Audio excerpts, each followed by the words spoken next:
The old war goes on between Israel and Arabs as Secretary of State Baker arrives in Israel trying to find a formula for peace. This is NBC Nightly News with Tom Brokaw, reporting tonight from NBC News headquarters in New York. Good evening. The United States and Allied forces took 100 hours to defeat Saddam Hussein. It will take much longer, however, to find a permanent peace, especially since Operation Desert Storm wasn't the only war in the region. Arabs and Israelis were warring over the weekend and again today as Secretary of State Baker arrived. NBC's John Dancy is covering his quest for peace. This is Baker's first visit to Israel. He arrived to find the Middle East already seething with terrorism and tension because of his visit. In northern Israel, soldiers shot and killed 6 heavily armed Palestinian infiltrators crossing into the country from Jordan. Elsewhere, Israelis held funerals for 4 women stabbed to death by a Palestinian who said it was a message to Baker. One of the women was a newly arrived Soviet immigrant. A grim Defense Minister Moshe Aaron said the attack should be an object lesson for Baker about life in Israel. As you can see, there is a ceasefire in Iraq. There's no ceasefire here. We have had enough fighting, enough hatred, and we are fed up with it. Elias Frege is mayor of Bethlehem, one of the Palestinian leaders who will meet with Baker tomorrow. Killing Palestinian children, stabbing Israeli women is not a good life. But Baker will find Israeli leaders like Benjamin Netanyahu just as hard-nosed as ever about talking to Palestinians. We don't ask them to cede their claims for the territories in advance of negotiations. I don't think it's wise for them to ask us. That's not a way to begin negotiations. That's a way to torpedo negotiations. Baker had dinner tonight with Foreign Minister David Levy to stress that the United States is looking for a sign from Israel that it wants to restart the peace process. There will not be peace in the region unless the parties themselves conclude that they want peace and are willing to do the hard, nitty-gritty work that's involved in getting there. To emphasize what Israel is all about, Israeli officials did what they often do with first-time visitors. They had Baker visit the Holocaust Museum, a memorial to the 6 million Jewish dead of World War II. Baker's wife, Susan, sobbed as she looked at the memorial, and Baker called it a chilling reminder of a tragedy that must never be repeated. Baker will find that vision of the Holocaust and the mentality that says never again intruding at every point on his conversations here. It is one of the things that makes peace so hard to find here. John Dancy, NBC News in Jerusalem. In Kuwait today, pro-democracy activists demanded that the emirs set a date for parliamentary elections. Kuwait, which is ruled largely by one family, had its parliament dissolved in 1986. NBC's chief financial correspondent Mike Jensen is in Kuwait tonight, where he has been sizing up the extent and the cost of the reconstruction for that country. Michael, what have you been finding?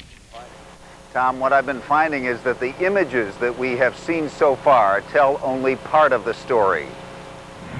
The most vivid images of post-war Kuwait, oil fields in flames, a country without electricity, very little water, trashed by the Iraqis. But there's another image of Kuwait that you haven't seen. Most of its basic structures are intact. For every house that's been seriously damaged, there's an entire neighborhood that was not destroyed by the Iraqis. They don't have the time. They don't have the time. They escape in 1 hour in the evening. If they still in Kuwait, immediately they will destroy everything. These are the stores you've been seeing. But look at the Sultan Shopping Center, which opens on Saturday. The owner will be selling to his old customers instead of young, illiterate Iraqi soldiers who bought dog food and ate it, and hand lotion. The soft hand cream, they thought it's cheese spreads or sandwich bread, which they spread on their bread and they ate it. Here's what you've been seeing on the roads. Destroyed Iraqi personnel carriers blocking the highways around Kuwait. Another part of the problem is unexploded mortar shells like this one. But the highways are mostly clear, and there's very little structural damage. Same thing with bridges. And while damage to oil refineries has been spectacular, it's been limited. They won't have to be rebuilt from the ground up. Here's a power plant with a control room that looks like this. but another control room that can make it run because the Iraqis didn't know how to destroy the plant.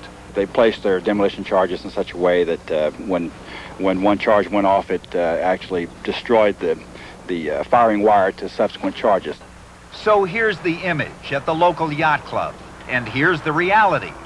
4 out of 5 boats still afloat in a country that has been vandalized but not destroyed. The experts had been predicting that reconstruction could cost $50 billion to $100 billion. Now they say it will be only a fraction of that, Tom. Thank you, Mike Jensen, tonight in Kuwait. Efforts to repatriate Iraqi prisoners of war hit a snag today. A Saudi official said that some 500 prisoners, among the first of more than 60,000 altogether, were taken to the border to be handed over, but Iraq refused to accept them, citing logistical problems this time. For American forces, of course, the road home has been more peaceful, flush with victory. Veterans and their families are making the transition from Desert Storm to shopping spree. NBC's Jim Cummins on the front lines for this one. When members of the 1st Cavalry Division marched back into Fort Hood, Victoria Kirby had 2 surprises for her husband, Ed. That was the first one. The second was a new car. Mine? She bought it when she heard he was coming home. I think he likes it. When thousands of troops shipped out to the Persian Gulf on short notice, it had a devastating effect on the economy in small towns like Killeen, Texas, the hometown for Fort Hood. Now that the troops are returning, business is expected to boom. Army PFC Lloyd LeClaire was doing his part today, shopping at a local mall for clothes. I don't have no clothes except uniforms, and I'm not going to ride a plane back to California to get my clothes and uniforms. Then he went to a nearby travel agency and bought a plane ticket. There's not going to be anything in the Modesto tonight. Get you into San Francisco, probably. Hey, that'll work. Many airlines are offering huge discounts on tickets, up to 70% for returning soldiers. At the local Walmart near Fort Stewart, Georgia, the women were buying underwear. And we're getting all new stuff. We deserved it. The men were buying junk food. After the 24th Infantry Division shipped out of Hinesville, Georgia last year, business at the local Ford dealership dropped 50%. You interested in a sedan, something small, something large? Yeah, family type car. Today, the troops were back in desert fatigue, shopping for cars. My car, blown engine, so I need to replace it. Anthony Essenmacher found a replacement. Ford is offering a discount to military personnel. The discount is considerable better than I could even buy it as an employee of Ford or the factory people in Detroit that made them. Larry Burkett ran out and bought a new stereo system as soon as he got home from Saudi Arabia. It was just, one of them things. You see something you want it, so I told him go ahead and do the paperwork on it. Had a little bit extra money. Business should continue booming in military towns across America as the troops continue to return. Jim Cummins, NBC News, Dallas.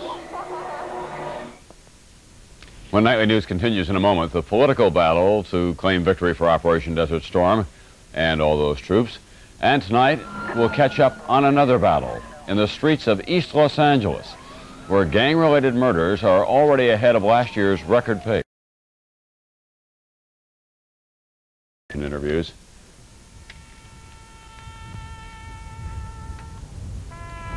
And today, Marie Rossi was buried at Arlington National Cemetery. A helicopter pilot, she and 3 of her crew died in a crash just 1 day after the ceasefire. Her husband, also a Desert Storm pilot, was at Arlington today. Major Rossi was 32 years old.